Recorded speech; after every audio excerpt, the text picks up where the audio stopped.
Well, good evening. I hope that you've had a great day today. I hope you've been encouraged and uplifted today. And this evening, I hope you'll take out your Bible and turn to Psalm 114 as we focus our attention for just a few minutes on this great psalm. Psalm 114 is not a very long psalm, but it is a psalm that is packed with power and majesty. And it's the power and majesty of God. And the psalmist identifies how powerful and how majestic God is, to the point of saying that the earth is trembling before him. Now, something that we see in Psalm 114 calls to mind what we discussed last week with Psalm 97. Psalm 97 mentions at the beginning that God reigns. But verse 2 says that clouds and thick darkness are all around him. Now, if you think back to Israelite history, when Moses was called to lead the children of Israel out of Egyptian bondage, they finally make their way to Mount Sinai. And this is the point at which the people are able to see the presence of God descend upon the mountain. It's Exodus chapters 19 and 20. And as God gives the people the 10 commandments, we see in Exodus 20, following that, listen to what the text says. It's beginning at verse 18 out of Exodus 20. It says, "Now when all the people saw the thunder and the flashes of lightning and the sound of the trumpet and the mountain smoking, the people were afraid and trembled, and they stood far off. And they said to Moses, 'You speak to us, and we will listen, but do not let God speak to us, lest we die.' And so Moses said to the people, 'Do not fear, for God has come to test you, that the fear of him may be before you, that you may not sin.'" Then verse 21, "The people stood far off, while Moses drew near to the thick darkness where God was." Now, as I said a moment ago, in Psalm 97, verse 2, it says that clouds and thick darkness are all around him. Well, listen to Psalm 114 as the psalmist begins. He writes, "When Israel went out from Egypt, the house of Jacob from a people of strange language, Judah became his sanctuary, Israel his dominion. The sea looked and fled. Jordan turned back. The mountains skipped like rams, the hills like lambs. What ails you, O sea, that you flee? Or Jordan, that you turn back? O mountains, that you skip like rams? O hills, like lambs? Tremble, O earth, at the presence of the Lord, at the presence of the God of Jacob, who turns the rock into a pool of water, the flint into a spring of water." That's Psalm 114. Now, it seems rather simple. It's only 8 verses, and they're rather short verses. But you see in the very beginning, at verse 1, that the psalmist says, when Israel went out from Egypt, the house of Jacob, essentially a parallelism here, the house of Jacob from a people of a strange language. Now, this is certainly calling to our attention the Exodus. And so this is the psalmist acknowledging God's power and majesty that was at work during the Exodus. And I think even on into the wilderness wandering, and not only that, into the crossing of the Jordan River. Now you think back to the history of the Israelites. Certainly Moses was called by God to return to Egypt and tell Pharaoh, "Let my people go." We see Moses doing this, and ultimately the plagues come in Egypt, and then finally, after that 10th plague, Pharaoh says, "Get out of here."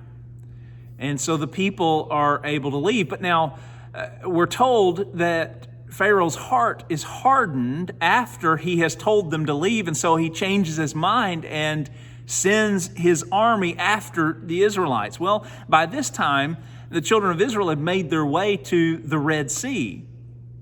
And so now they are trapped by the sea on one side and the Pharaoh's army, on the other side. And so here they are, finding themselves in this place. Well, God brings them to this moment, and the sea, the Red Sea, parts for them. It's a story that we learn early in life, in Bible class. We learn it in Vacation Bible School, that God parts the Red Sea and the Israelites are able to walk across on dry ground. That's what the psalmist is referring to here in Psalm 114.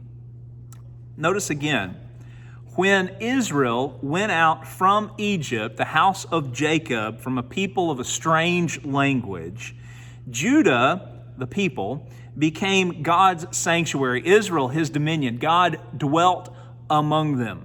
That's what that's saying there in verse 2. Now, verse 3 is the point that I wanted to make here. He says, the sea looked and fled.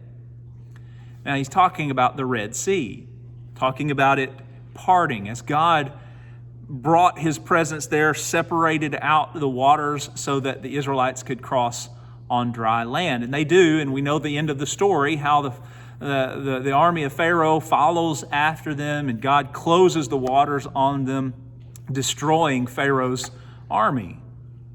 Well, what about the next line there in verse 3?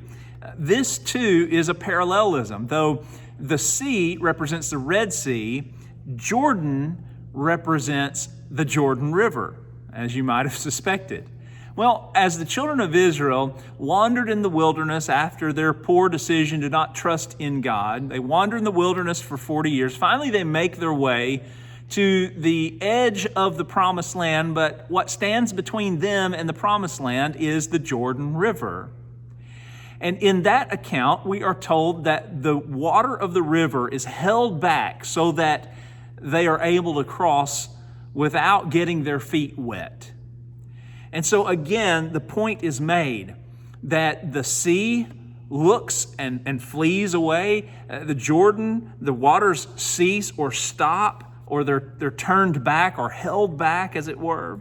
The mountains skip like rams, the hills like lambs. Essentially, what the psalmist is asking here is, what caused that?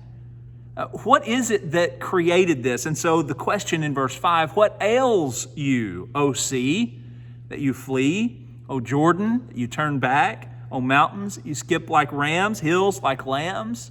What caused this to happen? Well, verse 7, we find the answer. Tremble, O earth, at the presence of the Lord, at the presence of the God of Jacob, who turns the rocks into a pool of water and the flint into a spring of water. Here is the reason for this. It's the presence of God. God's power and his majesty are something that we talk a lot about. I think sometimes we really don't understand how majestic he truly is. I think for us, we need to pause and think about the history of humanity, and particularly the history of the Israelites as it is laid out for us here in Psalm 114. And the psalmist is very clear that it's during that history that we see elements in nature understanding what the presence of God is like. And because of that, they flee. And so the sea parts, the Jordan River turns back and causes a dry space for the Israelites to cross over into the Promised Land. We see the reality of the presence of God creating a sense of awe, a sense of fear, causing one to tremble. And again, as we read early on from Exodus 20, we see the fact that the people, when they experience the presence of God at Mount Sinai, they are fearful, they're trembling. And Moses tells them, God is wanting you to understand his power and his majesty and what His presence is like, so that you will not sin. I think for us, we need to learn the lesson of the presence of God among us. We need to have a reverent and holy fear for God, not one where we're cowered in a corner, afraid that we're going to die, as it were, with the Israelites in Exodus 20, but rather a holy fear that says, God, I understand who you are, and I understand that your presence is powerful and majestic, and because of that, I want to do right by you. I want to follow your will. Let's make sure that we acknowledge God's power and His majesty, and when we are in His presence, we humbly bow before Him, submitting our will to the will of God.